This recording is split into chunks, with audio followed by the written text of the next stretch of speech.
Hello, everybody. This is Swami Beyondananda, and I just got back from hyperspace, so forgive me if I'm a little hyperspacey. Well, here we are, December 2012, the shift of the ages, and many people are asking, why is this shift happening to me? Well, because shift happens, and the shift has hit the fan. And so this is a perfect time for us to upshift our karma into surpassing gear. Yes. And so here we are. In these times of great change, it's true. People are consulting the great mystics on the planet. Now, as you know, there are two kinds of mystics in the world. There are the optimistics and the pessimistics. Now, the pessimistics believe that they are more in touch with reality, but for some reason the optimistics are happier and live longer. Now, the pessimists are the ones who've been telling us, the sky is falling, the sky is falling. Well, the optimists are saying, no, it just looks that way because we are ascending. And so in this time of great shift, how do we ascend? Well, it's very simple. We ascend through the power of levity because levity lifts us up and gravity will bring us down. And so to help us all transcend, and to end the trance of separation, I have developed a simple 4-step program, which by simple arithmetic alone should work 3 times faster than those old 12-step programs. Okay? So the first step is this: wake up laughing. Yes, as we wise up to the gravity of the situation, we must rise up to the levity of the situation at the same time. Whatever it is that's been bringing us down, levity will help lift us up. And it shows us a higher perspective because when we wake up laughing, there is actually an awakening. There is an aha in the wake of the ha-ha. And after the aha, there's a ah.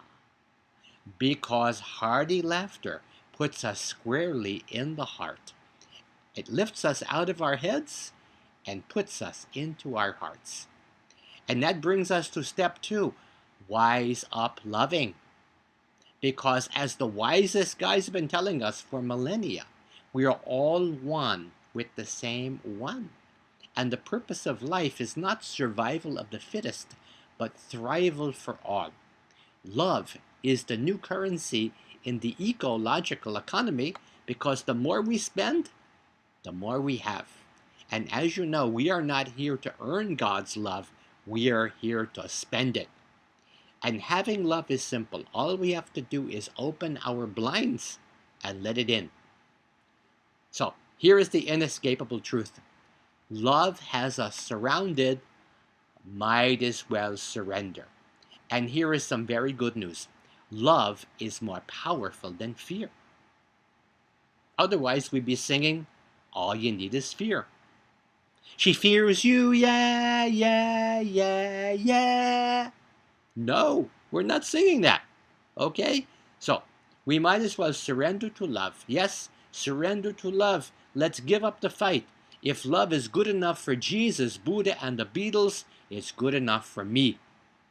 And maybe if we had more heartland security, we would need less of the homeland security. Because our true security is in the land of the heart. In the head, we have beliefs that keep us separate. And what people believe is unbelievable. It's a dogma-eat-dogma world out there, I'm telling you. So, we have to leave the static of the head for the ecstatic of the heart. Because the more we expand our hearts, the less we will need to shrink our heads. Now, step 3, grow up giving. If we want to overgrow the current dysfunction at the junction, we, each of us and all of us, we have to grow upward. Not just grow up, but grow upward. From children of God to adults of good. Now, while not many of us have seen God, we have all seen good. And we have all seen good, and good is good. Goodness gracious, gracious goodness is what we need right now. Yes. So for millennia, children of God have been waiting for a Messiah to fix this fixer-upper of a world. Well, I'll tell you something. Now adults of good have realized the Messiah is a do-it-yourself job. And the party of life is strictly BYOB. Be your own Buddha. Yes. And then finally, step 4, show up. Show up living. As the gospel of fundamentalism, with the accent on the fun, tells us. We are not here to earn God's love. We're here to spend it, and how you spend it depends on what you love to do. Make a bucket list of all of the undertakings you wish to undertake before being overtaken by the undertaker. And then do them. Do them. Then start doing them. They say that an unexamined life is not worth living, but I will tell you something else. An unlived life is not worth examining. So, turn off your TV and television instead. Yes, television. I television to you, you television to me. And then we will have healing and functional visions to step into. Now, people have asked me, Swami, could you make a prediction for what will happen in 2012 and 2013? Well, the only prediction I could make for 2013, for sure, what will happen is the millennia will celebrate its bar mitzvah, okay? But other than that, no predictions, because this is a world of unlimited possibilities, and prediction limits the possibilities. So, better than prediction, I recommend telling your vision. So I will start.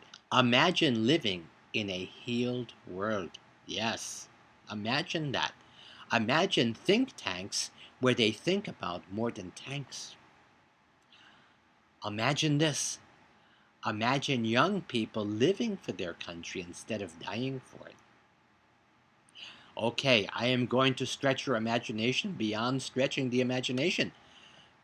Imagine going to the voting booth and voting for the greater of two goods. Now I know what you're thinking. You're thinking, Swami, you are proposing a sane world.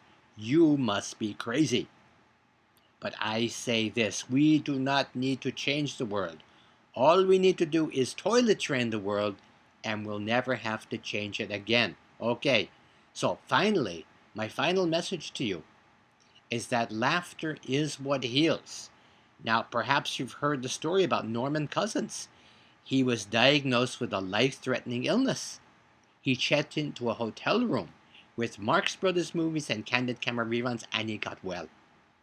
And when he cured himself, the medical establishment decided they are going to study the healing power of laughter, which is kind of like, well, it works in practice, but does it work in theory?